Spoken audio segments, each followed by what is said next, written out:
Good morning friends. Suraj Prakash this side. Market अभी live चल रहा है और इस लाइव मार्केट में हम लोग बात करते हैं call put future equity investment trading bank Nifty Nifty इस सब की वन बाय वन बात करते हैं ताकि आपको कंफ्यूजन ना रहे और समझने में दिक्कत ना हो। तो सबसे पहले बात करते हैं इक्विटी की। ये इक्विटी आपको जो दिख रहा है वो इक्विटी है, जैसे कि PFC, Asian paint, Tata steel, Mahindra and Mahindra, Dhani, Indus tower, Rain, Zomato, AB capital, ये सारे के सारे इक्विटी है। इक्विटी का मतलब ये हो गया हम कंपनी, हम उस कंपनी में एक हिस्सा ले लिए, उसका एक इक्विटी ले लिया। आप देखते होगे शार्क टैंक, शार्क टैंक बोलता है 2% equity with the capital of 10 lakh rupees against the capital of 10 lakh rupees. ये बोल इक्विटी का मतलब क्या होगा? इक्विटी का मतलब हो गया पार्टनरशिप करना। तो अगर आप इस एशियन पेंट्स के कुछ शेयर, मतलब कि मैंने 10,000 पीस शेयर बाय किए, तो 10,000 पीस शेयर बाय कर इनके पास कितने मार्केट में शेयर्स हैं, उनका कितना हिस्सा ये हुआ, वही हमारा हिस्सा हुआ उस कंपनी में। ये हो गया इक्विटी। बराबर समझ में आपको आ गया? इक्विटी मतलब कि हम इस टाटा स्टील कंपनी में जाने के बाद यहाँ पर इनका हम फंडामेंटल चेक करते हैं। तो फंडामेंटल जब चेक करेंगे यहाँ पर आपका टोटल इक्विटी दिखेगा। स्मॉल कैप मार्केट कैपिटल 1,41,364 है और इनके पास पीई रेशियो चाहिए, इवेंट्स रेट मोड्स इवेंट्स नहीं चाहिए, स्मॉल कैश नहीं चाहिए, न्यूज, डिटेल इन्फॉर्मेशन। अब डिटेल इन्फॉर्मेशन में हम लोग चेक करते हैं तो इनके पास कितना एक्चुअल में होल्डिंग्स है। तो टोटल होल्डिंग्स इनके पास इस तरह से मार्केट में होल्डिंग्स है। टोटल प्रमोटर होल्डिंग इनका 33.92%, जितना मार्केट में शेयर है उनका 33.92 शेयर उनके कंपनी के बोर्ड ऑफ डायरेक्टर्स, उनके सीईओ और उनके एम्प्लॉयज के पास होगा, इसलिए वो लिखाता है टोटल प्रमोटर होल्डिंग्स। दूसरा में आ गया म्यूचुअल फंड कितने इन्वेस्ट किए हुए हैं, डोमेस्टिक इंस्टीट्यूशन कितने इन्वेस्ट किए, जो बड़े बड़े राकेश झुंझुनवाला, जैसे राकेश झुंझुनवाला, राकेश दमानी, या फिर आपके केडिया, जो भी बड़े बड़े इन्वेस्टर्स हैं जो एक बार में 10 करोड़, 20 करोड़, 50 करोड़ से बात करते हैं, 500 करोड़ बात करते हैं, उन लोगों को domestic investor institution, domestic institution में आते हैं। फॉरेन इंस्टीट्यूशन जो बड़े बड़े विदेशी जो इन्वेस्टर्स जो इंडिया में इन्वेस्ट करना चाहते हैं, वो इस माध्यम से भी इन्वेस्ट कर सकते हैं। और हम लोग 26% हैं, मतलब कि रिटेलर एंड अदर्स। मतलब रिटेलर मतलब हम लोग रिटेलर कहलाएंगे, जो छोटे मोटे 500, 50 करोड़, 100 करोड़ या फिर 10 लाख या 20 लाख क्वांटिटी अमाउंट से ट्रेड करते हैं, इन्वेस्ट करते हैं। ठीक है, तो ये इनका पूरा पोर्टफोलियो हो गया, मतलब कि होल्डिंग्स का पैटर्न हो गया। और इसी में हम लोग बात कर रहे थे, हम इनके शेयर में कितना परसेंट हम लोग खरीद पाएंगे वो डिपेंड करेगा। ग्रोथ इन कंपनी का है लमसम लमसम 20% CAGR में है। CAGR क्या होता है बाद में बताएंगे आपको। टाटा स्टील का वेटेज क्या है मार्केट में जो अपने कंपटीटर्स के साथ, तो वह है 6.67% का इनका वेटेज है। चलो यहाँ छोड़ो आप कहानी को। ये मार्केट लाइव चल रहा है। मार्केट में लाइव में आप चाहें तो यहाँ पर बाय पर क्लिक करें। बाय पर क्लिक करने के बाद यहाँ आपको फॉर्मेट आता है इंट्राडे, और इंट्राडे MIS या फिर लॉन्ग टर्म CNC। तो MIS का मतलब हो गया हम आज 9:15 से लेकर के 3:10 या 3:15 तक वो काम खत्म कर लेंगे। बाय करेंगे, सेल करेंगे, सेल करेंगे, बाय करेंगे, जो करना है करेंगे, लेकिन 3:15 से पहले क्लोज करेंगे। ये हमारा हो गया। अब इसमें कितनी प्राइस जितने आप बाय कर सकते हो। तो इसमें क्या बेनिफिट आपको होता है, मैं 100 पीस लेता हूं मैं सीधे, अब देखना नीचे में ये 100 पीस चल रहा है। ये 100 पीस को अगर मैं लॉन्ग टर्म में बाय करूंगा, मतलब जितना मेरे पास कैपिटल है उतना ही मैं इन्वेस्टमेंट करूंगा। 1,000 पीस सकता हूँ मैं, 1,000 पीस तक का मैंने। तो इसको 1,000 पीस को बाय करने में टाटा स्टील को हमें कॉस्टिंग लगेंगे कितना, 1,17,750 रुपए, जो मैं जब तक चाहें जब तक उनको होल्ड कर सकते हैं अपने। जिस तरह अपना बैंक में FD करते हैं उस तरह हम स्टॉक्स को परचेज करके रख सकते हैं। ठीक है, अब यहाँ इंट्राडे पे क्लिक कर दिया हमने, तो अब इनका फॉर्मेट देखो, 23,000 चाहिए, जहां 1,17,000 चाहिए था, अब आपको चाहिए 23,000 चाहिए। मतलब लमसम आपको 4 to 5 टाइम्स का आपको ये मार्जिन दे दिया। मार्जिन बोलने का मतलब हो कि भाई आप काम करो, बाकी अमाउंट ब्रोकर आपके बिहाफ पे ट्रेड कर ले रहा है, उधार दे रहा है आपको, और आप काम करो, काम करने के बाद 3:10 या 3:15 तक उनको आपस और उनका अपना पैसा वापस कर दो। This is called intraday. Clear? Intraday means क्या हो गया, हम आज खरीदे हैं और आज ही उसको हम बेच देंगे। Intra day.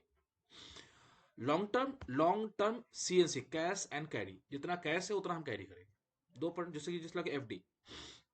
अब म्यूचुअल फंड वाले लोग जो होते इस तरह से ही इन्वेस्ट करते हैं मार्केट में। वो आपने उनको पैसा दिया 5,000 रुपया SIP के फॉर्मेट में, उस 5,000 रुपये को वो यहाँ यहाँ वहाँ वहाँ डाल के इन्वेस्ट करके छोड़ दिया। फिर नेक्स्ट में फिर 5,000 दिया, फिर 5,000 जो उनके पास जो 10-15 जो स्टॉक्स थे उनमें वो इन्वेस्ट करके छोड़ दिए। इस तरह से वो काम करते हैं आपके पैसे को। आपके पास टाइम नहीं था तो आपने अपने पैसे उनको दिए और वो आपके बिहाफ पे मार्केट से उतना ट्रेड कर लिया। वो SIP फॉर्मेट में रोज मतलब कि मंथली वो इन्वेस्ट हो रहा है। और जब मार्केट गिरा हुआ है, जब चढ़ा हुआ है, जब गिरा हुआ है, उससे उनको कोई मतलब नहीं है। 5,000 अमाउंट में जितने पीस शेयर आएंगे उतना वो बाई कर लेंगे। और इस तरह से ही आपके पोर्टफोलियो में आपका पैसा मतलब कि नंबर ऑफ स्टॉक्स डिपॉजिट होते चले जाएंगे। जब उनको आप विड्रॉ करोगे उस समय का रेट, मतलब अभी का रेट 117 चल रहा है, उस समय मान लिया 150 चल रहा हो, तो उस 150 के रेट से उतना अमाउंट का क्वांटिटी का शेयर जो आपके रहे वो एक्चुअल में आपके पैसा है। आप वहां से सेल आउट करोगे, सारे के सारे पैसे वहां से कट जाएंगे, 2 से 3 दिन के अंदर में आपके अकाउंट में रिफ्लेक्ट करेंगे। मतलब बैंक में FD करना या 3-4 कंपनी का स्टॉक्स परचेज करना इज इक्विवेलेंट लमसम। बैंक में FD किया आपने 10 साल के लिए छोड़ दिया।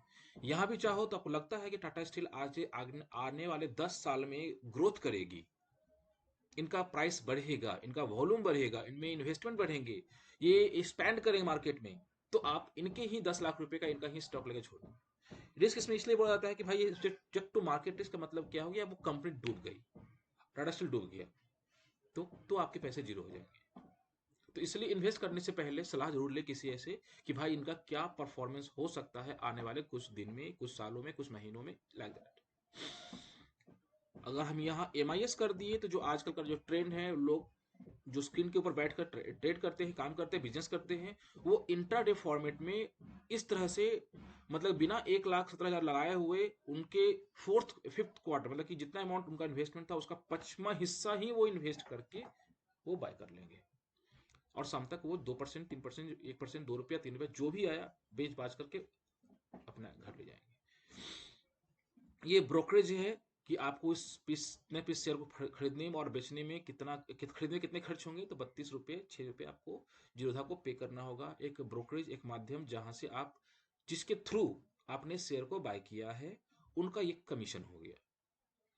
जैसे आप लैंड का प्रॉपर्टीज खरीदते हैं तो आप एक ब्रोकर रखते हैं जो 2% काटता है, 1% काटता है आपका, वो आपके और उस जमीन के बीच में जो एग्रीमेंट्स, पेपर वर्क, ठीक है, गवर्नमेंट टैक्सेस, ये सारा सोल्यूशन करता है, हैंडल करता है, और आपको एक्चुअल नेट अमाउंट पे करना पड़ता है। तो यहाँ पर आपने इतना अमाउंट पे किया, लेकिन इसका ₹32 आप माइनस कर लोगे तो आपका एक्चुअल अमाउंट पेड हुआ है टाटा स्टील को। बीच का जो अमाउंट है वो जस्ट लाइक अपने ब्रोकर को समझा था, उसी तरह से आप यहाँ भी समझ सकते हो। पहला पॉइंट क्लियर हो गया होगा। इंट्राडे लॉन्ग टर्म, जो लोग को पास टाइम नहीं है रोज स्क्रीन देखने का, जो जॉब करते हैं, बिजनेस करते हैं, जो बस काफ़ी इंगेज रहते हैं, वो इस तरह से भी इन्वेस्ट कर सकते हैं डायरेक्टली अपना 1,00,000 रुपये अकाउंट में। बैंक में FD करने जा रहे थे, FD ना करके उसी बैंक का, जैसे मतलब कि मेरे पास SBI का अकाउंट है, बराबर, तो मेरे पास SBI का अकाउंट है, तो मैं चाहता हूँ कि SBI जो बैंक हमारा है वो डूबेगा नहीं, ये मुझे पता है। तो जब SBI बैंक डूबेगा नहीं तो मैं क्या करूंगा, भाई SBI कंपनी का तुम शेयर मुझे दिखा। तो यहाँ पर मैं SBI में लिखा, SBI है, ये SBI बैंक का शेयर है, और ये आज की डेट में इस तरह से इनका मूवमेंट हो, कभी ऊपर कभी नीचे। ये पिछले 1 साल का रिकॉर्ड आप देखिएगा इनके द्वारा। तो ये आपका आज का है, ये ओपन ₹605 के भाव से हुए थे, एक पीस का शेयर। ₹600 का लो लगाया था और ₹606.90 का हाई लगाया था। अभी ये ₹606 के आसपास चल रहे हैं। तो एक पीस SBI का शेयर बाय करने में आपको 600 खर्च होंगे लॉन्ग टर्म में। अगर SBI बैंक डूब जाएगी, बंद हो जाएगी, या स्कैम हो जाएगा उनके साथ, तो ही इनका पीस का शेयर, मतलब कि शेयर जीरो होगा या फिर बहुत ज्यादा गिरेगा। अदरवाइज ये गिरना चढ़ना इज, जिस तरह एक व्यक्ति का लाइफ होता है उस तरह से ही स्टॉक्स का भी लाइफ होता है। कभी चढ़ा कभी गिरा, कभी मार्केट में अच्छी है, क्यों न्यूज है, डिमांडेड है, चढ़ रहे हैं, कभी डिमांड है ही नहीं, वो मतलब कि आप रेंट देने के भी पैसे नहीं बन पा रहे हैं, तो वैसे में उनका भी पैसा गिरेगा। जैसे कोरोना काल हुआ था, कोरोना काल में सब कुछ गिरा, क्यों गिरा कि भाई अब मेरा बिजनेस क्या होगा, क्या नहीं होगा, एक डर से पूरे के पूरे स्टॉक्स धराशायी हो गए थे, आपका भी बिजनेस धराशायी हो गया था। तो उस समय ये एसबीआई का उस समय जो एसबीआई का शेयर था वो 160 रुपए के आसपास थे, मतलब कोरोना काल के टाइम पे एसबीआई 160 रुपए थे, और कोरोना काल पे आप कहाँ थे आप डिसाइड कर लेना। तो वो 160 रुपए का शेयर कोरोना काल खत्म हो गया, बिजनेस फिर से स्टेब्लिश हो गई, बिजनेस चालू करें, अभी 606 चल रहा है, मतलब कि सिर्फ 2 साल में ही आपको ये लमसम लमसम 200 से 300% रिटर्न दिए हैं। और अब वही पैसा आपका एफडी इसी बैंक में किए थे, तो आपका क्या रिटर्न मिला है आप देख सकते हैं, लमसम लमसम 6-7% लमसम आपको मिले हैं वहां से 21%। 7% में इंटरेस्ट जोड़ता हूँ तो 3 साल में आपने 21% कमाए हैं बैंक में एफडी करके, और 3 साल में वही बैंक अपने शेयर को 300% से 400% मूव कर चुकी है, बराबर। सेम बैंक आप जा रहे थे बैंक, सॉरी आप जा रहे थे कि भाई मुझे क्या बोलना है, मुझे वो खरीदना है, कार खरीदना है, तो आप कार के पास जाओ, कार में कौन सी कार खरीदोगे, आप मारुति में कार आपने परचेज किया, तो मारुति का शेयर जो लमसम आपका 660 6 या 600 के आसपास चल रहे थे, अभी वो 8 या 400 के आसपास चल रहे हैं। तो उस समय भी डिमांड जिस तरह था, आज भी डिमांड उस तरह से ही है। आप यहाँ से चेक कर सकते हो डायरेक्टली। एक डे का मैं कैंडल बना दिया, ये एक डे का कैंडल है, सो इसको मंथ में करता हूँ मैं, इसको मंथ में करता हूँ मैं। तो इस तरह से इनका प्राइस का मूवमेंट है, डिमांड का मूवमेंट है, कभी नीचे कभी ऊपर, कभी ऊपर कभी नीचे, लाइक दैट। आपका पैसा क्या हुआ, आप यहाँ पर परचेज किए, यहाँ पर सेल किए, आपने कम में परचेज किया है तो आपको प्रॉफिट हुआ, आपने ज्यादा में परचेज किया है और आप कम में सेल किए हो तो आपको लॉस हुआ। जस्ट लाइक ए मैथमेटिक्स, जो हम लोग 8-9 में पढ़ा करते थे। देखो यही है। कभी कुछ समय अभी 2020 के आसपास में, कोरोना काल देखता हूं मैं, कोरोना काल में इस तरह से मार्केट गिरा था सीधे। उस समय एसबीआई का जो शेयर था आपका लमसम 10, कोरोना काल था शायद मार्च महीने में, 8-9-10, यस मार्च, यस ये मार्च का महीना था कोरोना काल का। तो यहाँ पर सीधे वो शेयर डंप मार के 4258 तक गया था, ओ बाप। और फिर यहाँ से वो रिकवरी में झूल रहे हैं। हमें चेक करता हूँ एसबीआई का, अभी आपको मैंने जब एसबीआई का डिस्कस किया था ना, तो एसबीआई का चेक करता हूँ हम लोग, एसबीआई में क्या था मूवमेंट उस समय। तो ये कोरोना काल में एसबीआई इस तरह से लमसम 305 के रेट चल रही थी, सीधे वो गिरकर 160 के आसपास, जो बताया मैंने आपने 160 के आसपास में डाउन मारा था, अभी वो 605 चल रही है। तो 160 से 605 कितना गुना हुआ आप डिसाइड कर सकते हो। ये स्टॉक मार्केट में इन्वेस्टमेंट का बता रहा हूँ, ये इन्वेस्टमेंट का टॉपिक था।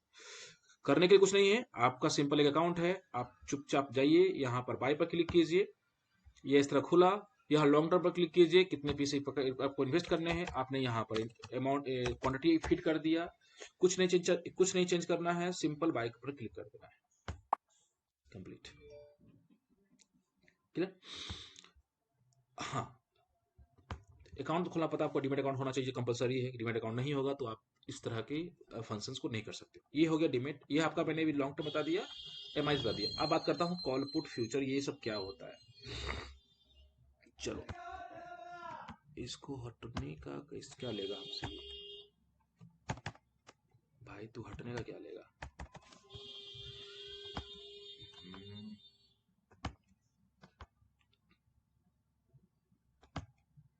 चलो फ्यूचर बात कर, तो ये आपका हो गया, चलो वेट करनी हटता है तो चलो हम लोग बात करते हैं फ्यूचर का। ये नेशनल स्टॉक एक्सचेंज जहाँ ये सारे डील्स होते हैं। हाँ ये बात करता हूँ मैं फ्यूचर अब क्या होता है।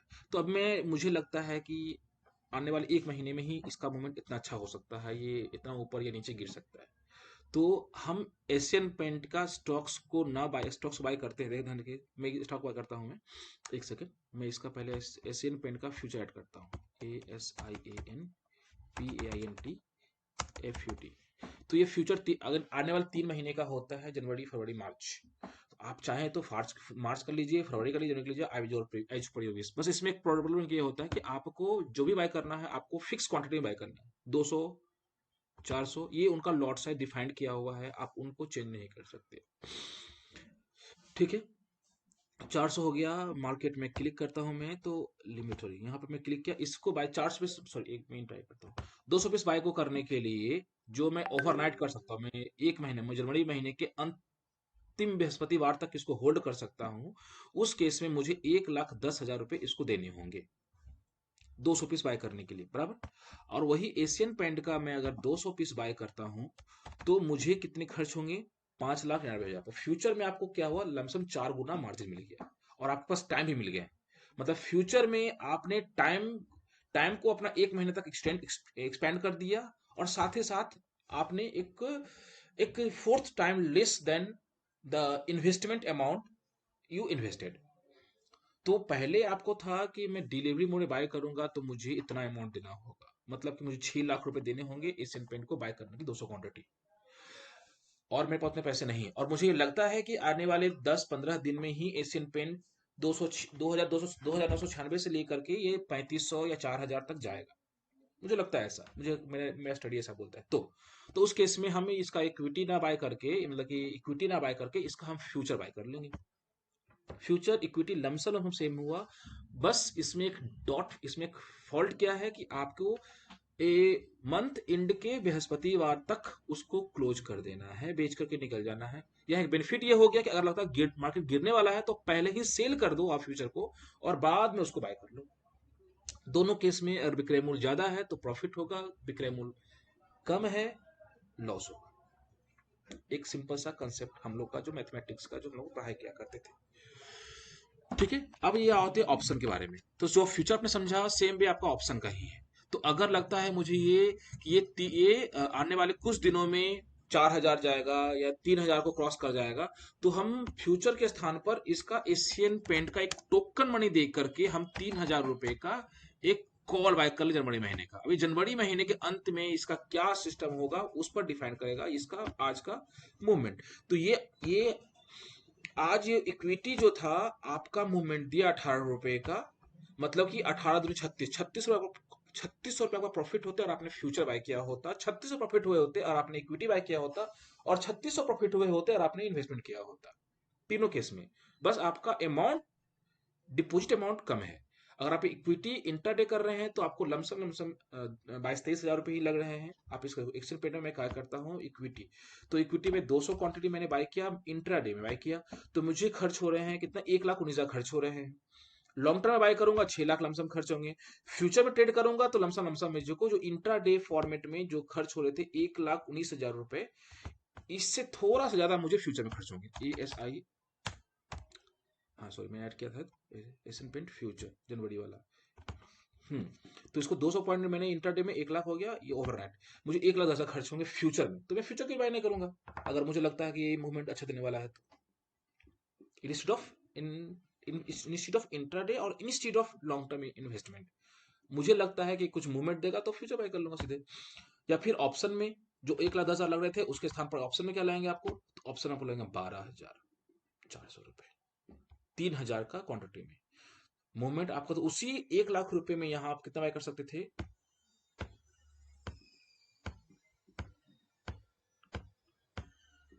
यस, उसी 1 लाख में यहां पर आप लमसम लमसम 10 लॉट बाय कर सकते थे। तो ये और सस्ता आपका हो गया, ऑप्शन जो हो गया और सस्ता हो गया, और इन्वेस्टमेंट लेस हो गया, और रिस्क इसमें थोड़ा सा ज्यादा इसलिए होगा कि ये मूवमेंट पर ही डिपेंड करता है। चलिए, तो 2,000 हम क्वांटिटी बाय कर सकते थे, आज इसका मूवमेंट दिया है 6 रुपए का, तो लमसम लमसम मुझे 6 रुपए का, मतलब कि अगर मुझे 6 रुपए करता हूं तो लमसम मुझे आज की डेट में 12,000 प्रॉफिट हुए होते उसी में, जहां मुझे फ्यूचर में जो मूवमेंट क्या था, फ्यूचर मूवमेंट आपका था 1 लाख रुपए में मुझे 16 दूनी 3200 प्रॉफिट होता अगर मैं फ्यूचर लेता। 1 लाख रुपए में मुझे 16 3200 प्रॉफिट होता अगर मैं MIS करता या फिर इन्वेस्टमेंट करता।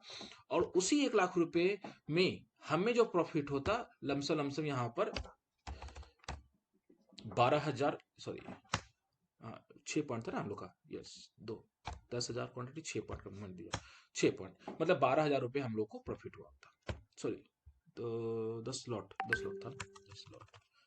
लॉट हम्म, तो 10 लॉट मतलब 12,000 प्रॉफिट हुए थे। तो 1 लाख रुपए को आपने डिफाइन किया 4 पार्ट में, 1 लाख रुपए इन्वेस्ट किए तो आपको प्रॉफिट हुआ कितना, 3,000 रुपए इन्वेस्टमेंट किए थे, जहां आपका रिस्क नहीं के बराबर है, गिरता भी है तो आप कल परसों तरसों 1 साल बाद 2 साल बाद तक होल्ड कर सकते हो।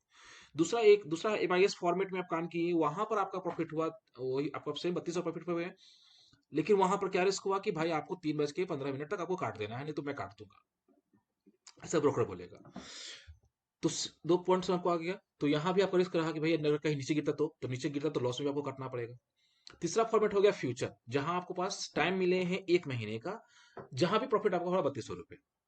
तो वहां भी सिस्टम क्या है, भाई ठीक है आज लॉस हो रहा है, चलो कल होल्ड कर, चलो कल परसों परसों बेचेंगे, चलो तो 4 दिन बाद बेचेंगे, आप यहाँ भी कर। लेकिन ऑप्शन में क्या हुआ, भाई ठीक है उसी 1 लाख रुपए में हम ट्रेड करेंगे तो हमारा प्रॉफिट होगा 12,000 रुपए, lump sum lump sum 4 times extra. Capital चारों का सेम रहा। तो आप डिसाइड करो, आपको फ्यूचर पसंद है, इक्विटी पसंद है, ऑप्शन पसंद है, या रिस्क पसंद है। और रिस्क हर चारों फॉर्मेट में है, रिस्क लिखा हुआ रहेगा, subject to market risk. Option करो, फ्यूचर करो, इक्विटी करो, इन्वेस्टमेंट करो, हर एक पॉइंट पे रिस्क है।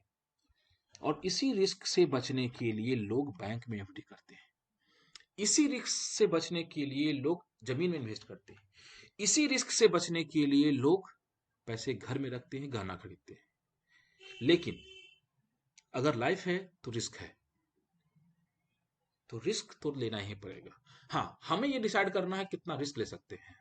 अब जमीन खरीदने के लिए हमें लगेंगे कम से कम 25 लाख, 30 लाख, 40 लाख, 50 लाख, 1 करोड़, 2 करोड़, तो जाकर के वो मूवमेंट देगा। तो हाँ भाई चलो भाई, अरे जमीन खरीद लो भाई, 5 साल में तुमको देगा ही जाएगा, बराबर है, सही बात है। तो अगर 5 साल में वो दे के जाएगा तो क्यों ना हम DLF का शेयर खरीद लें, वो भी जमीन से रिलेटेड है, वो अभी ग्रो करेगा। वो DLF बिल्डिंग बनाती है, आप जमीन पे इन्वेस्ट कर रहे थे। अगर आपको लगता है कि दिवाली आने वाली है, पेंट का बिक्री अच्छा होगा, आप पेंट खरीद लो, पेंट का स्टॉक्स खरीद लो, पेंट ही पूरा का पूरा पेंट खरीद लो, भाई भाई जब दिवाली आएगा तो मैं इसको बेचूंगा। चलो, सेम वे आपको समझ में आ गया होगा। हाँ, इसमें को मैं दिखाता हूँ कि रिस्क को कैसे आप डिफाइन करते हैं। चलिए, ये हो गया आपका, और फ्यूचर सब समझ आपको आ गया होगा मेरे ख्याल से। हाँ, एक निफ्टी के बारे में बात करता हूँ मैं। निफ्टी का भी 3-4 तरह फॉर्मेट आता है। एक निफ्टी बीज आ गया, निफ्टी फ्यूचर आ गया, निफ्टी ऑप्शंस आ गया, और निफ्टी कैश आ गया। निफ्टी कैश में हम लोग सिर्फ देख सकते हैं, काम नहीं कर सकते हैं। निफ्टी जो है 50 स्टॉक्स के कंपोनेंट्स होते हैं। निफ्टी का कॉल और पुट में ही मूवमेंट डिफाइन करता है as per the movement of their index. और इंडेक्स मूव करेगा, उसका फ्यूचर मूव करेगा, उसका फ्यूचर मूव करेगा तो उसका ऑप्शन मूव करेगा। स्लाइटली डिले होता है दोनों आपस में। तो पहले भागता है कैश, उसका देखा देखी भागेगा फ्यूचर, और उसका देखा देखी भागेगा आपका ऑप्शन। बाकी डिमांड सप्लाई हर जगह रूल फॉलो करते हैं।